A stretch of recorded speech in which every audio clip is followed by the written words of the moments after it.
Shalom, shalom, shalom Israël de Dieu. Shalom, peuple de Dieu, quelle joie, quelle grâce pour nous de nous retrouver. Le nom de Dieu est toujours glorifié, l'Éternel sera toujours là, sa fidélité pour nous durera toujours. Nous nous réjouissons toujours de ces instants, de ces moments dans sa présence. Dieu est merveilleux, il fait de grandes choses et je souhaite vraiment que tu grandisses, que tu prospères, que tu sois dans la joie. C'est vraiment que le Seigneur te propulse encore. Il y a encore de la marge, il y a encore des belles choses à voir, à faire. Ne restons pas là, avançons comme il nous a donné l'ordre, allons, allez, et Dieu fera le reste. Amen. Vraiment, un grand shalom à tous, un grand shalom à tous ceux qui se connectent avec nous, tous ceux qui regardent ces émissions, ces directs. Vraiment, aujourd'hui, donc, le thème de notre message, donc, c'est Dieu veut que tu sois généreux, pas égoïste. Vous voyez, donc, c'est un enseignement. On va voir un peu comment c'est important pour nous d'être généreux. Un enfant de Dieu, c'est la générosité en personne. Vous voyez, donc nous sommes amenés à être très très généreux dans notre marche, dans notre vie, dans notre marche spirituelle. Alors donc nous allons voir ensemble quelques versets, quelques recommandations. Donc dans 2 Timothée déjà le chapitre 3, nous voyons donc les versets 1 à 5 où c'est Paul qui s'adresse à Timothée, qui lui parle ainsi et qui donne des recommandations. Il lui dit que sache que dans les derniers jours, il y aura des temps difficiles car les hommes seront égoïstes, amis de l'argent, fanfarons, hautains, blasphémateurs, rebelles, à leurs parents, ingrats, irreligieux. Et le verset 3 nous dit « insensibles, déloyaux, calomniateurs, intempérants, cruels, ennemis des gens de bien, traîtres, emportés, enflés d'orgueil, aimant le plaisir plus que Dieu. » Et le verset 5, il nous dit « ayant l'apparence de la piété, mais rognant ce qui en fait la force. » Éloigne-toi de ces hommes-là. Amen. Éloigne-toi de ces hommes-là. Donc, nous allons voir ensemble ce que le Seigneur va nous donner ensemble dans cet enseignement, ce qu'il va nous apporter. J'espère vraiment de tout cœur qu'il va nous éclairer, qu'il va nous encourager, nous fortifier. Le Seigneur n'est pas là pour nous retrancher, il est là au contraire pour nous associer à lui, pour nous inviter encore à avancer avec lui. Alors, ce que Paul parle, ce qu'il dit à Timothée, ce qu'il recommande à Timothée, c'est comment les hommes vont devenir. Dans les derniers temps, il lui dit, on l'a lu au verset 1er, il dit que les hommes seront, donc la liste elle est longue, hein, dans les derniers jours, il y aura des temps difficiles, donc c'est ce que nous vivons, on voit, mais ce qui fait que les choses vont être apparentes, plus encore égoïstes, amis de l'argent, fanfarons, tout ça, c'est parce qu'il y a un manque. Et quand il y a un manque, donc les gens s'enferment. Et bien aimé, Dieu nous a sauvés. Le Seigneur nous a sauvés et il nous fait monter dans un bon et vaste pays, un pays où coule, vous voyez, le lait et le miel, un pays où les choses coulent pour nous, où nous avons la grâce de Dieu tous les jours et nous pouvons être émerveillés dans sa présence. Je nous dis, c'est une grâce que Dieu nous fait. C'est la meilleure des choses qu'on puisse faire aujourd'hui, c'est avoir Jésus comme sauveur et appartenir à Dieu. Pourquoi? Parce que si nous n'étions pas, ce qu'on lit là dans Timothée, peut-être qu'on serait comme ça aussi. Pourquoi? Parce que aujourd'hui, qu'est-ce qui fait marcher le monde? Qu'est-ce qui tient le monde? Donc on voit que plus les gens sont à la course de quelque chose, s'y attendent à quelque chose, s'attachent à quelque chose. Donc on parle le côté social, le côté humain. Ils ont perdu ce côté famille, les choses normalement qu'on devrait avoir naturellement, on l'a perdu. Pourquoi? Tout le monde est à la quête de quelque chose. C'est vraiment donc on néglige les autres, on a égard de personne. Voilà, c'est la course au profit. Et donc du coup, il manque quelque chose, comme je nous dis, et les hommes pensent qu'ils vont le trouver dans le bien matériel, dans les choses qui nous entourent. Mais sachant que Dieu, dans sa grâce, il est dit dans la Bible, le cœur de la Bible, c'est Jean 3,16, Dieu a tant aimé le monde qu'il a donné son Fils unique, afin que quiconque croit en lui ne périsse point, mais qu'il ait la vie éternelle. Donc on voit que Dieu a commencé par donner, et Dieu a toujours donné. Donc quand nous devenons enfants de Dieu, donc il y a quelque chose qui fait partie de notre ADN, c'est le fait de donner. Et dans la parole, il est dit aussi qu'il y a plus de joie de donner qu'à recevoir. Donc vous savez que il y a une telle générosité dans ce que nous faisons, dans tout ce que nous allons faire. Et je nous invite ce soir, je nous invite vraiment à considérer que Dieu a fait de nous ses ambassadeurs, ses ambassadrices, ces hommes et ces femmes qui vont justement simplement pouvoir donner les choses sans compter, parce que c'est notre nature, c'est notre nature, et on doit pas nous empêcher de donner. Il n'y a rien qui doit t'empêcher de donner. Dis à celui qui est à côté de toi, donne. Dis-lui, donne, parce que parfois on oublie. Et ça, c'est dans notre nature, vous voyez. Alors donc, on voit aujourd'hui, on en parlait avec les enfants à table ce midi, vous savez qu'il se passe quelque chose aujourd'hui, tout est régi sous forme de quotas, vous voyez. Donc, on voit les productions de fruits et légumes, au cas où il y en a trop sur le marché, donc ils dépassent le quota, eh bien, le surplus est détruit, vous voyez. Donc, mais ça n'empêche pas que la nature, son rôle, c'est de produire. Vous voyez, il n'y a pas de frustration pour les arbres fruitiers, pour la nature de produire. Ça, c'est l'homme qui décide de mettre un quota, de détruire la production qui est en trop. Mais nous, dans notre marche spirituelle, bien aimé, nous aurons aussi des difficultés à voir des personnes qui vont faire semblant de ne pas vouloir ce que nous avons. Mais je t'invite à produire, ne regarde pas, même si on ne prend pas, même si on te repousse, produis, parce que nous sommes nés maintenant pour produire des fruits dignes de la repentance. Et aujourd'hui, le chrétien ne doit pas, il est dit dans Romains, ne vous conformez pas au siècle présent, mais soyez transformés par le renouvellement. Donc c'est important pour nous de suivre les exemples du Seigneur, de suivre la voie du Seigneur, de marcher conformément à la parole de Dieu qui est une lampe, qui est une lumière. Alors je nous disais qu'il y a un manque tel dans la société que les gens donc ils savent pas. Il y en a qui en ont beaucoup, il y en a qui n'en ont pas du tout. Ceux qui en ont, ils font ce qu'ils veulent. Ceux qui n'en ont pas courent toujours. Mais c'est pas équitable. Il n'y a pas l'équilibre. Et Dieu, dans son amour, quand il fait quelque chose, il ne fait exception de personne. Souvenons-nous le jour où dans la Bible, il est écrit de la multiplication des pains dans les évangiles. Nous avons dans Matthieu, dans Luc, nous pouvons voir. Donc, qu'est-ce qui s'est passé? Donc, la Bible nous dit qu'ils avaient 5 pains et 2 poissons. Jésus n'a pas cherché à savoir qui était plus important que d'autres. Il a nourri les personnes. Il a nourri tous ceux qui étaient là. La Bible nous dit que ils tous mangèrent et furent rassasiés. Amen. Donc, ils ont mangé, ils furent rassasiés et même ils en ont emporté des 12 paniers rempli de morceaux qui restaient. Et là, on nous parle de 5000 hommes, sans compter les femmes et les enfants. Vous voyez donc cette générosité aussi, il y a aussi le souci du gaspillage, parce qu'on aurait pu dire, tiens, il en reste, voilà, on marche dessus. Non, il donne, mais il veut pas qu'on gaspille. Donc, faisons très attention. Donc, la générosité, c'est dans l'équilibre, dans la sagesse, dans l'intelligence. Donc, vous voyez, et donc, c'est très important pour nous de réaliser, de comprendre l'Église. Ne tombons pas dans le piège de nous enfermer. Si nous arrêtons de donner, c'est qu'il nous manque quelque chose. Il nous manque le principal, c'est l'amour. Et c'est l'amour en nous qui nous permet, qui produit cela, qui produit la générosité. Regardons aujourd'hui, si nous parlons de l'évangélisation, si nous parlons de toutes ces choses, on va dire oui, dans l'Église, c'est une partie qui part pour l'évangélisation. Mais pourquoi? Parce que les autres, c'est comme si ça les intéresse pas. Pourquoi? Parce que le fait même de vouloir parler à quelqu'un, aller donner à quelqu'un, on se sent pas capable. Mais il faut s'aimer et il faut croire que Jésus t'aime et que tu es rempli de l'amour de Dieu. C'est déjà la première chose qu'il faut faire, c'est de croire que Jésus t'aime et que tu es aimé. Amen. C'est très important. Si tu ne fondes pas ta vie spirituelle sur l'amour, eh bien, tu vas pas pouvoir. Qu'est-ce qui fait que les arbres fruitiers qu'on parlait tout à l'heure produisent? Pourquoi? Parce que au moment où la sève monte, la sève représente, c'est le substance, c'est la vie de l'arbre. Et cette sève, dès qu'elle monte, elle produit.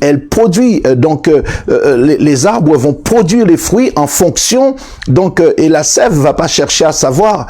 Elle va permettre aux arbres de produire. L'amour de Dieu en nous invite automatiquement à produire.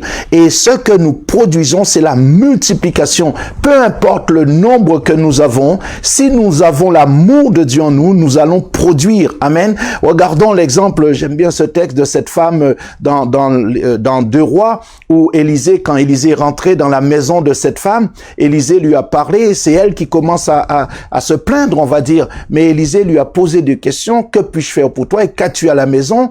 Elle a répondu, ta servante n'a rien d'autre, qu'un vase d'huile.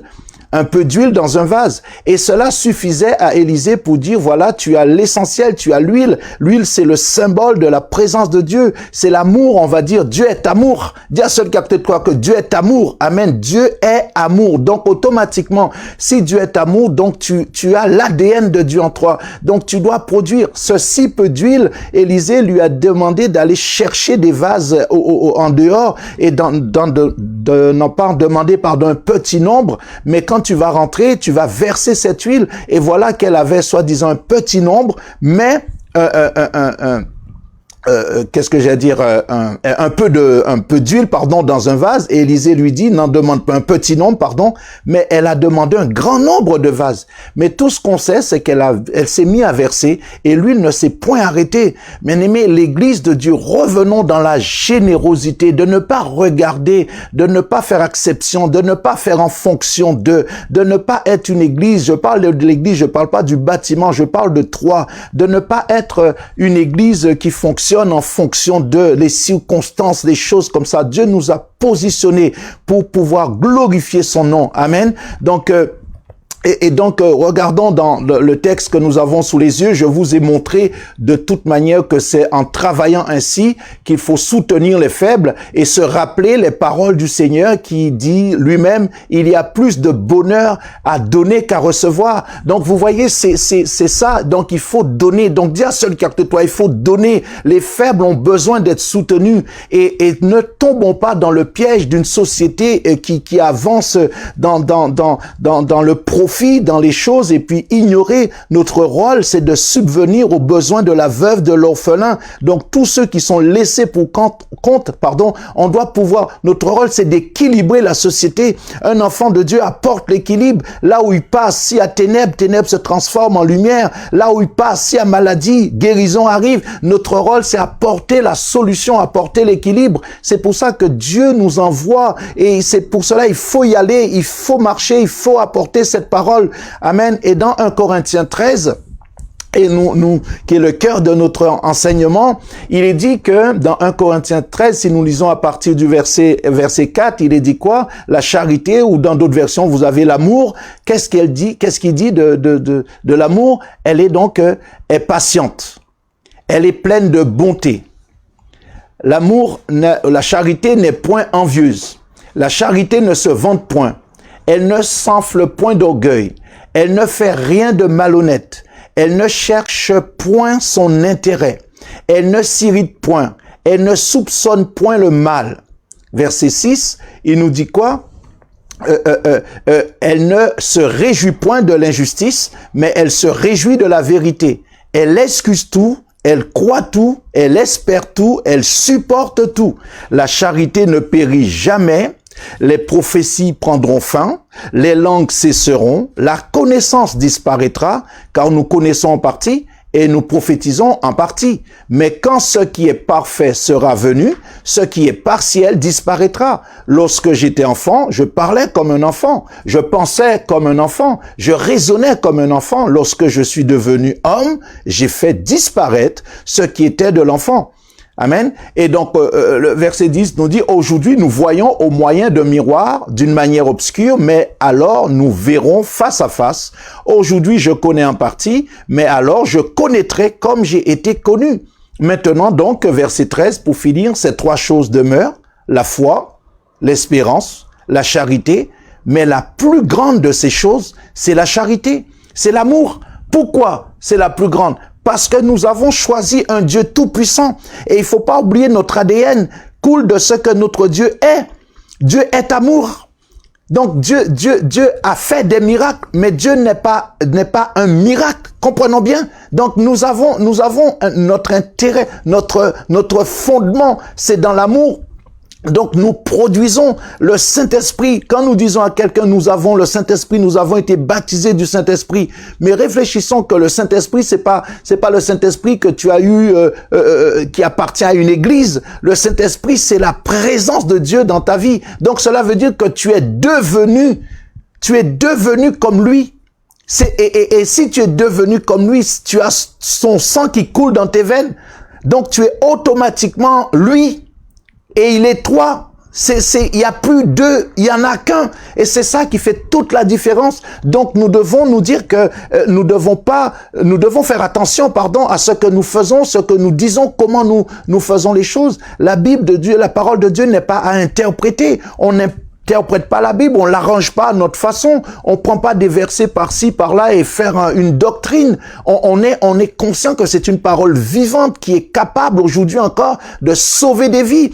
Et donc de cette parole, ce que Dieu attend de moi, c'est que je fasse de cette parole mienne et que je crois en cette parole. La foi que je mettrai dans cette parole va produire quelque chose. Ça va produire quoi? Ça va produire ce que Dieu voudra pour le temps présent, pour le temps marqué par Dieu. C'est pour cela que nous sommes enfants de Dieu. Les 66 livres de danse, c'est une parole vivante. Amen. C'est une parole vivante. Il faut pas dire que oui, un pasteur, un frère, une sœur a déjà utilisé cette parole, a déjà fait des grandes choses, je peux plus l'utiliser. Mon ami, non, dis à celui qui est à côté de toi, non. Pourquoi? Parce que la parole, elle est vivante. Ce que moi, je nous enseigne aujourd'hui dans ce passage que nous venons, ces passages que nous venons de voir, il faut pas penser que c'est fini, c'est tout. Non, Dieu nous donne ça aujourd'hui.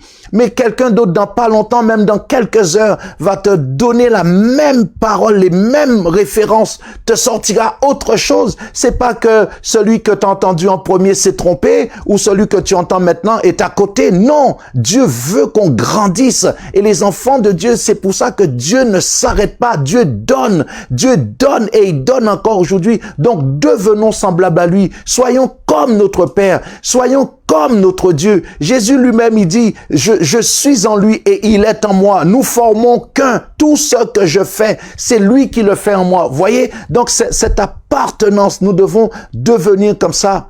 Et aujourd'hui, regardons les circonstances de la vie, les problèmes, les difficultés, les blessures, tout ce qu'on voit, ça nous refroidit au point que nous détournions facilement de la simplicité des choses de Dieu. Et aujourd'hui, c'est pour ça qu'il est important pour nous. Et je le répète souvent, je le dis, c'est important qu'on se fasse soigner. Bien aimé, spirituellement, c'est important pour nous de nous faire soigner. On ne peut pas servir Dieu blessé. On ne peut pas servir Dieu avec de la haine, l'amour n'est pas compatible avec ces choses-là.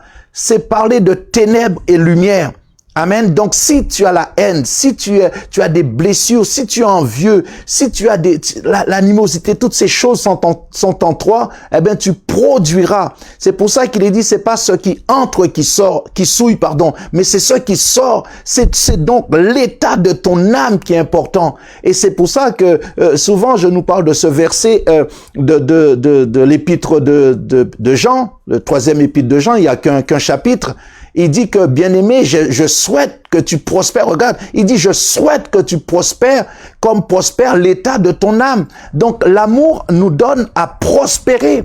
On va pas prier pour toi pour que tu puisses prospérer. Il y a des choses qui coulent. C'est pareil. Tu vas me dire, il faut prier pour moi pour que je sois patient. Il faut prier pour moi pour que je sois... Il y a des choses qui coulent directement de l'amour de Dieu. Et vous l'avez sous l'écran, 3 Jean 1, verset 2, il est dit, bien-aimé, je souhaite que tu prospères à tous égards et sois en bonne santé comme prospère l'état de ton âme. Donc, si ton âme est en bonne santé, ton corps sera en bonne santé. Vous savez, la plupart des maladies aujourd'hui que les hommes développent des maladies. Pourquoi? Parce que ça ne va pas. C'est l'anxiété, c'est les problèmes, c'est psychologique, c'est tout ce qu'on veut. Mais quand tu n'as pas de repos, tu es tout le temps énervé, tu es tout le temps, tu peux provoquer des maladies cardiovasculaires, des problèmes de santé qu'on n'arrive même pas à trouver le nom. Pourquoi? C'est pour ça, c'est important le repos. C'est important de se vider, de faire une cure d'âme, que ton âme soit vide de toutes ces choses. Tu t'endors avec les problèmes, tu te réveilles avec les problèmes. Même tu peux dérégler ton corps. Les hormones peuvent être déréglées. Tu te retrouves à grossir, tu sais pas pourquoi. Tu dis oui, c'est pas que tu manges de trop, mais c'est que tes hormones, c'est du n'importe quoi à l'intérieur. Donc c'est un dérèglement total. Donc cela produit plus de ceci, ça produit plus de cela. C'est pourquoi on parle dans la nourriture, on parle de manger équilibré. Mais c'est pas seulement une nourriture physique, mais c'est même notre vie de tous les jours. Si tu te mets à écouter l'un, à écouter l'autre, à regarder ci, à regarder cela, à croire en tout ce que tu entends. Donc, tu es déséquilibré spirituellement. Donc, cela veut dire que tu n'es pas équilibré. Dis à seul qui est à côté de toi, il faut être équilibré. Dis-lui, il faut être équilibré. Et Jésus est venu, il a dit qu'il est venu pour nous apporter la paix, pas comme les hommes donnent, mais comme Dieu veut. Et cette paix, nous l'avons besoin. Alors, si tu l'as pas, c'est pour cela qu'il est important pour ceux qui travaillent pour le Seigneur. Je parle de générosité. Ceux qui sont généreux, généreuses pour l'œuvre de Dieu. Vous voyez, ce sont ceux-mêmes qui ne font aucun cas d'eux parce qu'ils savent. Et quand on est généreux, bien-aimé, cela veut dire qu'on sait ce que Dieu est. On peut dire que Dieu est puissant. On peut dire que Dieu est grand. On peut dire tout ce qu'on veut sur Dieu. D'accord. Mais notre vie, est-ce que notre vie témoigne ce que Dieu est? C'est-à-dire quand même tu dis qu'il est tout puissant et que tu refuses d'aller vers les autres pour leur parler du Seigneur. Cette générosité ne se développe pas en toi. C'est que tu crois à ta façon, mais tu ne vis pas les choses. C'est ça qu'il faut. Aujourd'hui, c'est de le vivre, cette générosité. Et Dieu veut qu'on vive cela. Le désir de Dieu, c'est ça. C'est d'apporter cette générosité. C'est-à-dire que, quelles que soient les choses, tu dois apporter la bonne nouvelle. Il y a pas longtemps, je nous disais, tu es né pour apporter, tu es une bonne nouvelle. C'est ça notre victoire aujourd'hui. C'est ça qui fait la toute-puissance de Dieu. Revenons dans 1 Corinthiens 13. Alors, dans 1 Corinthiens 13, il nous dit que, donc, on a vu, donc, la charité ou l'amour dans certaines versions. Donc, au verset 5, on nous dit que elle ne fait rien de malhonnête. Elle ne cherche point son intérêt. Elle ne s'irrite point. Elle ne soupçonne point. Restons un peu sur le verset 5. Vous savez, aujourd'hui, quand vous êtes un enfant de Dieu, il faut bannir cela de notre façon de vivre. Dans le monde, les gens se rapprochent pour un intérêt. S'il n'y a pas un intérêt, personne ne se parle avec personne. Si aujourd'hui, professionnellement, tu es devenu quelqu'un, tu vois autour de toi, t'as beaucoup de monde. Tu peux dire, oui, je connais un tel, je connais un tel, je connais un tel. T'as des cartes de visite partout. Aujourd'hui, tu es à Paris, demain, tu es à Londres, après, tu es à New York. Tu vis comme ça parce que tu représentes quelque chose. Mais si demain, tu n'es plus cette personne, toutes les personnes qui gravitaient autour de toi ne sont plus parce que il y a plus de centre d'intérêt pour eux. C'est pas forcément ta personne qui les intéresse. C'est ce que tu représentes. C'est ce que tu as. C'est pour cela que nous-mêmes, est-ce que nous sommes là, nous venons vers Dieu pour ce qu'il est ou pour ce qu'il a? Là, c'est pas à moi de te répondre.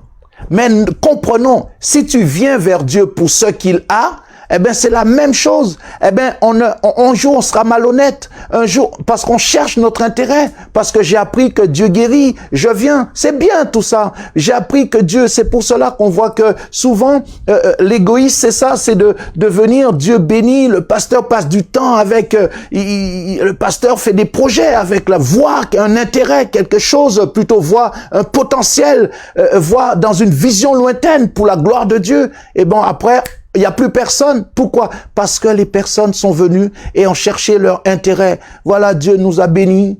On vit en réserve avec les bénédictions. Bien aimé, une bénédiction, c'est pas ça qui va te sauver.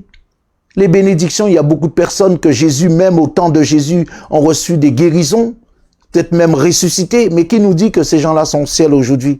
Voyez, donc, faisons très attention. Nous devons venir à Dieu pour ce qu'il est, non pour ce qu'il a. Et donc l'amour nous dit au verset 5 qu'elle ne fait rien de malhonnête. Elle ne cherche point son intérêt. Elle ne s'irrite point. Regarde, même aujourd'hui, tu es enfant de Dieu.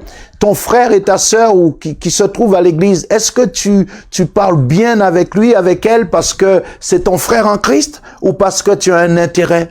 Peut-être parce que, tout simplement, j'aime bien, parce qu'il me dépose à la gare, parce qu'il m'emmène faire des courses, parce que, en fin de compte, tu vas énumérer tout ce que la personne fait, mais quand on va dire, mais parle-moi un peu de cette personne, qui elle est? Eh bien, souvent, on va dire, mais, eh bien, montre-le nous. Eh bien, Jésus, il a dit quoi? Eh bien, je suis tous les jours avec vous. Si vous m'avez vu, vous avez vu le Père. Mais quand on a été vraiment éclairé ou émerveillé de ce qu'il a fait, automatiquement, on ne sait pas qui il est. Mais vraiment, donc, ne soyons pas égoïstes, soyons généreux. Et la générosité va nous permettre de voir le cœur de Dieu. Et quand nous sommes dans le cœur de Dieu, dans les affaires de Dieu, Dieu va nous ouvrir les yeux pour voir que tous les êtres humains sont nés de lui. C'est-à-dire que c'est lui qui est à l'origine de la création. C'est pas le péché que Dieu a créé. Dieu a créé l'homme à son image, d'accord? Et donc, nous devons savoir que tous ceux qui ne sont pas éclairés, donc, vivent dans les ténèbres, donc, automatiquement, ils ne peuvent pas être, pour l'instant. Donc, cela nous pousse à nous occuper des intérêts de Dieu. C'est ça la générosité. Et tu vas voir que plus tu es comme ça, plus que Dieu va te donner, plus que Dieu va multiplier pour toi, plus que Dieu va faire des choses pour toi. Vous savez, souvent, dans l'église, on me dit, mais pasteur, comment tu fais? Comment tu fais? On aurait dit, tu t'es jamais fatigué, tu t'arrêtes jamais. Mais, mes amis, permettez-moi je suis homme, je suis comme vous, j'ai pas plus. Mais tout ce que je sais, c'est que je connais ce Dieu. Tant que tu t'occupes de ses affaires, il va te conduire dans ce qu'on appelle le surnaturel. Et il y a certaines choses qui voudraient peut-être t'embrigader, t'enchaîner, mais la puissance que Dieu te donne, ces choses-là ne peuvent pas venir t'arrêter. C'est pour cela que vous allez prier pour que Dieu me donne la force de faire. Mettez-vous au service de Dieu. Dieu est tout puissant. Dès que tu te lèves pour lui, vient sa toute puissance dans ta vie. Qui est sur terre plus puissant que Dieu? Quelle maladie peut arrêter un enfant de Dieu? Où vous avez vu que Jésus était malade, il avait la fièvre, il n'a pas pu y aller, il avait maux de tête, il n'a pas pu. Il avait une telle puissance de Dieu que ces choses de loin le voyaient arriver, commençaient à lui dire, hé, qu'est-ce que tu nous veux? Voyez, la présence même de Jésus, les démons s'irritaient déjà. Il commençait de loin à lui dire, ne venez pas par là, ne viens pas par là. Pourquoi? Parce qu'il savait il disait, tu vas nous perdre. Que le nom de Dieu soit glorifié. Ne soyons pas égoïstes, soyons généreux. Et dans notre générosité, cette fougue de vouloir aider les autres, cette fougue de pouvoir apporter l'évangile là où l'évangile n'a pas été encore apporté, cette fougue de répandre l'amour là où l'amour n'est pas. Donc ça, ce sont des choses qui plaisent à Dieu. Alors Dieu va toujours te donner la force. Dieu, avec un bâton, a libéré son peuple. Vous croyez pourquoi? Parce que Moïse avait accepté. C'est pas que Moïse est plus fort que toi, c'est parce qu'il avait accepté. Dis à celui qui acte toi, accepte la mission et sois généreux. C'est ça que Dieu attend de nous, bien-aimés. C'est pas plus. Alors vraiment que cet enseignement ce soir puisse nous aider vraiment à réaliser, à comprendre que Dieu ne veut pas que son église soit une église qui court après les choses, mais que les choses courent après nous. Et c'est ça qui fait ta générosité. S'il faut donner des témoignages, des choses qui nous concernent personnellement ou qui concernent l'église où nous sommes, la soirée serait pas assez longue, mais le plus important, c'est de parler de Jésus. Vous comprenez? Donc, c'est ça. Si je viens devant vous et je me mets à pleurer, oui, il me faut ceci, il me faut cela. Non, mon ami, parce que le Dieu que je sers n'a besoin de personne pour réussir. Alors moi, je dis pas que j'ai pas besoin de toi, c'est pas ça. Mais la richesse d'un enfant de Dieu ne s'obtient pas dans les gens qui sont riches. La richesse d'un enfant de Dieu s'obtient dans des gens qui n'ont rien du tout. Voilà la différence. Toi, tu penses que tu faut t'allier avec des personnes qui possèdent et que tu en auras, mais Dieu te dit d'aller vers des personnes qui ne pourront même pas te donner. Et comme ça, toi, tu vas voir, en leur donnant, Dieu va te donner. Il y a toute une différence. Les gens sont autour de toi aujourd'hui parce que toi, tu possèdes quelque chose, tu as un intérêt. Parce qu'aujourd'hui, tout le monde cherche leur intérêt. Même l'homme va te dire, je t'aime parce que tu as une bonne situation. Oui, la fille de madame un tel, de monsieur un tel, c'est une fille, j'aime pas, mais elle a une bonne situation. Voilà comment ça se passe aujourd'hui. Parce que c'est l'intérêt. On se marie avec l'intérêt. Mais on se marie pas avec la personne. Alors Dieu ne veut pas que tu sois là seulement pour un intérêt, parce que dès que tu auras assouvi cet intérêt, tu vas l'abandonner. C'est pour cela que s'il tarde à nous donner certaines choses, c'est parce qu'il connaît nos cœurs.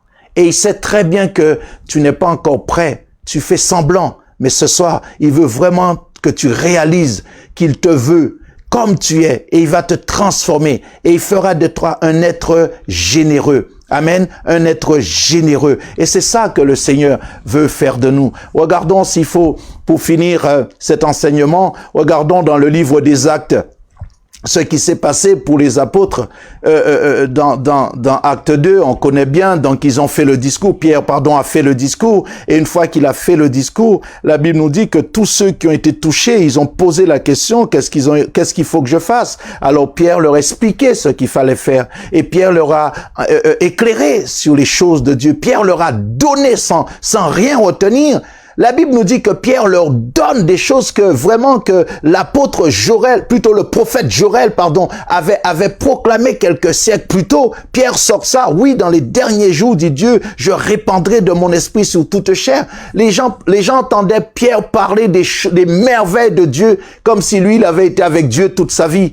Non, Pierre, c'est un homme de la même nature que nous, que Dieu a dit, laisse ça et suis-moi. C'est parce qu'il a obéi, il s'est accroché à Jésus sans rien voir. C'est la foi qui lui a permis d'obtenir tout ce qu'il a reçu. Donc, c'est pas quand tu sauras de Dieu quelque chose qu'il faut t'accrocher à Dieu, mais viens vers lui parce que c'est ton Père, parce que tu l'aimes.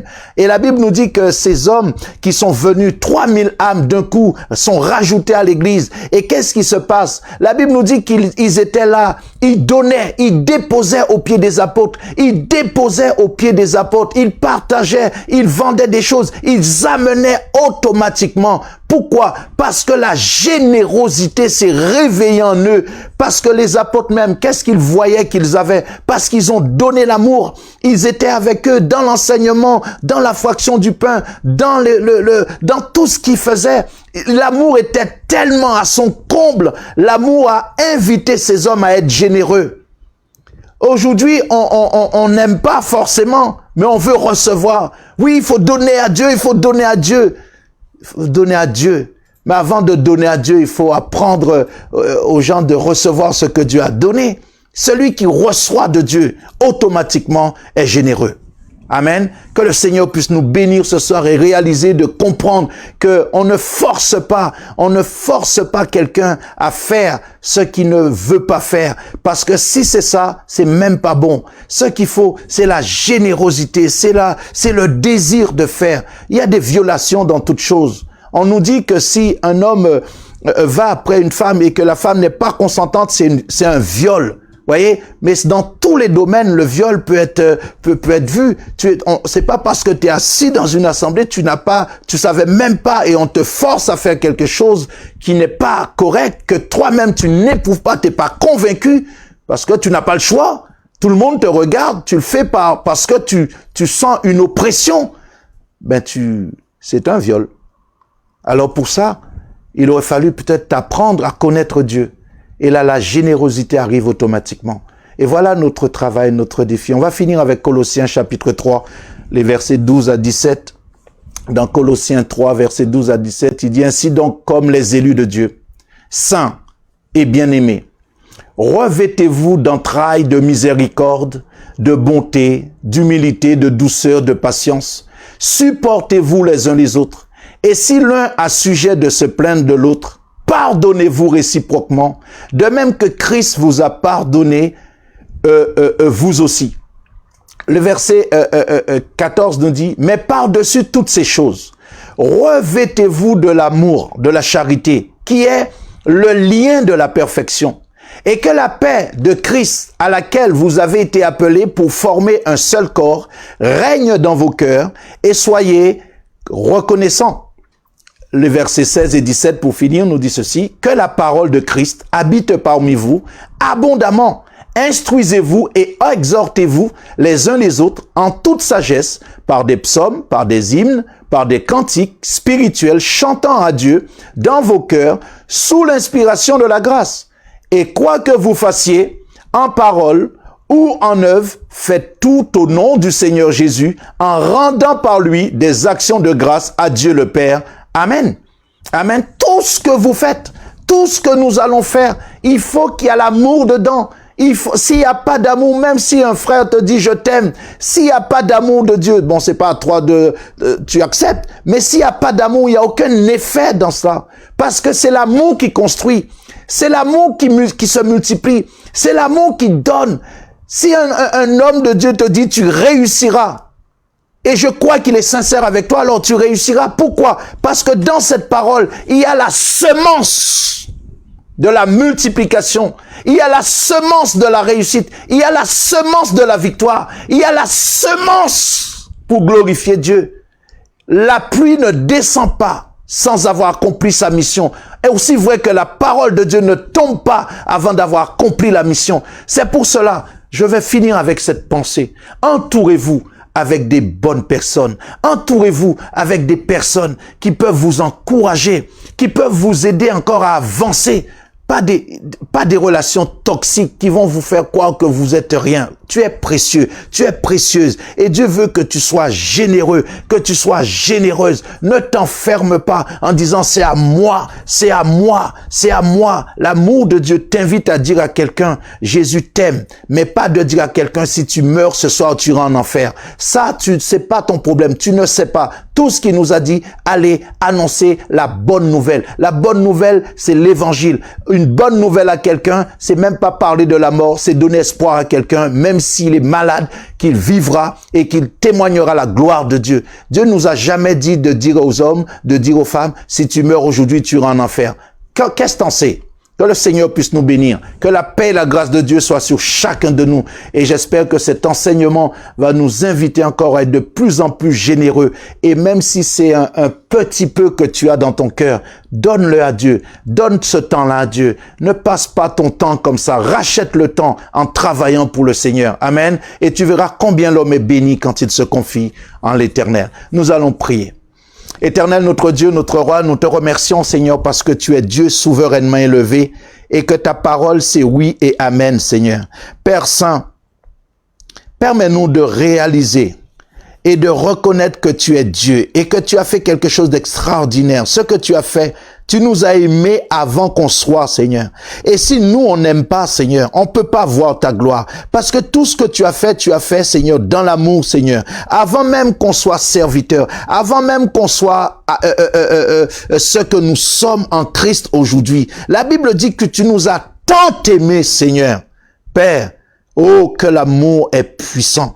Que l'amour est puissant. Quelle puissance dans l'amour. C'est pour cela qu'on nous dit que là même où le péché a abondé, l'amour, la grâce a surabondé, Seigneur. Et c'est ça qui va faire toute la différence. Alors, Seigneur, remplis-nous d'amour, Seigneur.